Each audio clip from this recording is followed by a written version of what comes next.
Kauaaegne diplomaat ja suursaadik Clyde Kull on meil nüüd Pariisis telefoni otsas. Tere! Jah, tere päevast! Mitusada Prantsuse presidendi Emmanuel Macroni tsentristide ja vasakliidu kandidaati loobusid enne pühapäeval toimuvat teist valimisvooru kandideerimast, et takistada paremäärmusliku Marine Le Peni rahvuskogu enamuse saavutamist 577 kohalises rahvusassamblees. Palun selgitage meile lahti, miks oli see poliitiline käik üldse vajalik? Sellist käiku on harrastatud juba ligi paarkümmend aastat. See algas 2002 Chirac'i üleskutsega olukorras, kui Le Peni partei tollane juht, siis praeguse Marine Le Peni isa, ootamatult saavutas presidendivalimistel edu ja oli teises voorus koos Chirac'iga ning tol hetkel oli üleskutse siis kogu Prantsusmaale, et paremäärmuslikku jõudu blokeerida ja teda ära hoida siis valimisedust. Ning seda on nüüd ka harrastatud mitmetel valimistel ja see on toiminud, kuid praeguses olukorras on päris suur ebaselgus, kas ja kui palju see mõjutab praegu valijaid.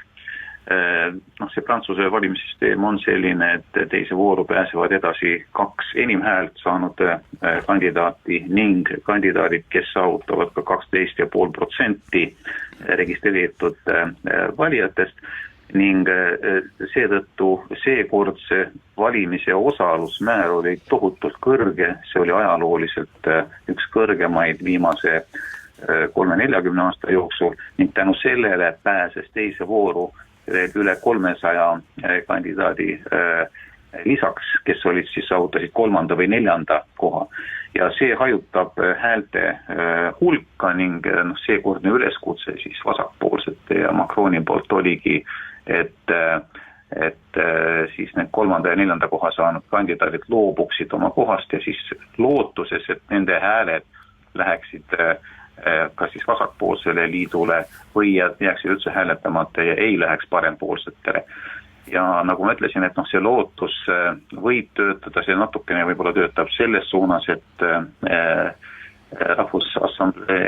rahvuskogu ei saa, parempoolsed ei saa absoluutset enamust, kuid üks oluline moment, mida on praegu ka vaatajad tähendanud, on see, et valijad seekord võib-olla ei otsusta niivõrd, et minna hääletama kellegi vastu, kuivõrd nad soovivad seekord hääletada millegi poolt.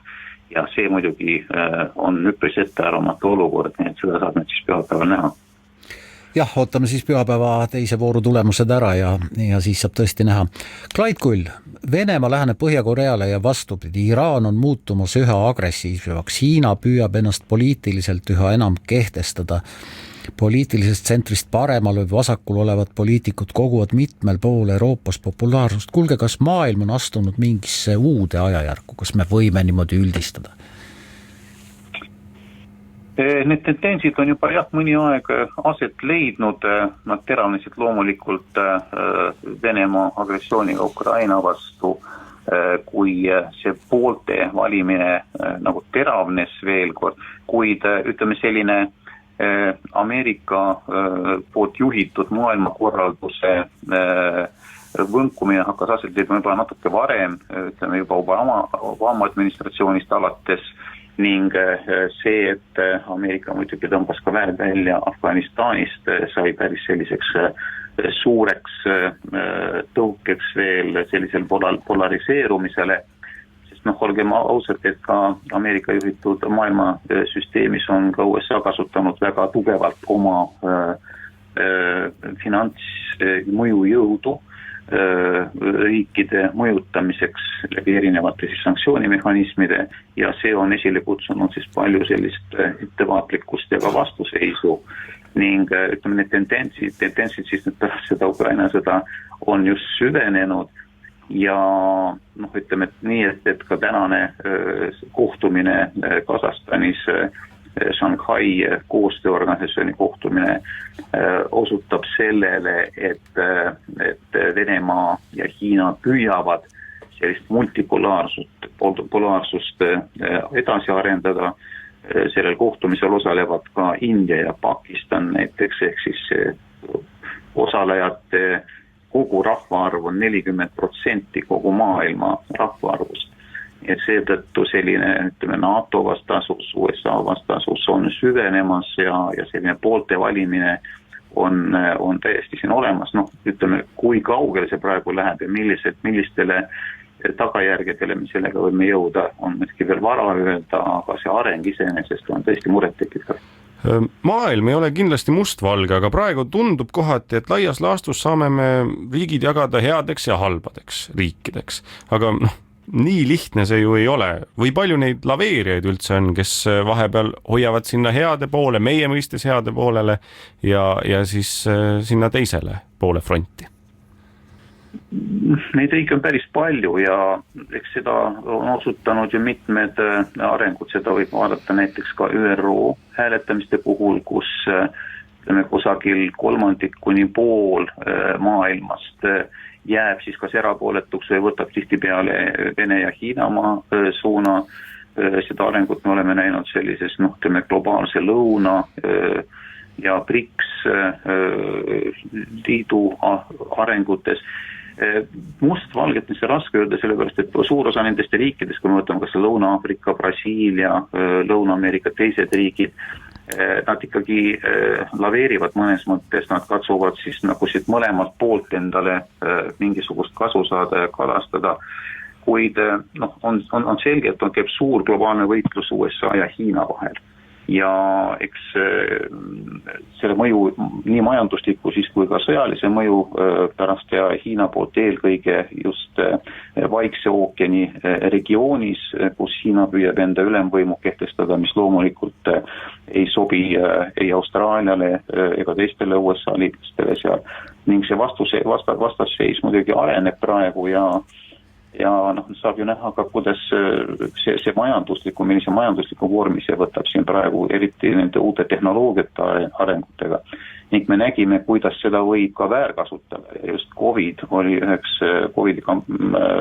pandeemia oli üheks selleks näitajaks, kus Hiina täiesti selgelt ju tegelikult hakkas väärkasutama seda mõjuvõimu, mis tal tol hetkel oli käes olnud ja see on üks põhjus, mis on ka praegune areng selleni viinud, et lääneriigid on ka vaadanud praegu, kuidas selliseid julgeoleku ja majandusliku julgeoleku olukordi ära hoida ja välistada.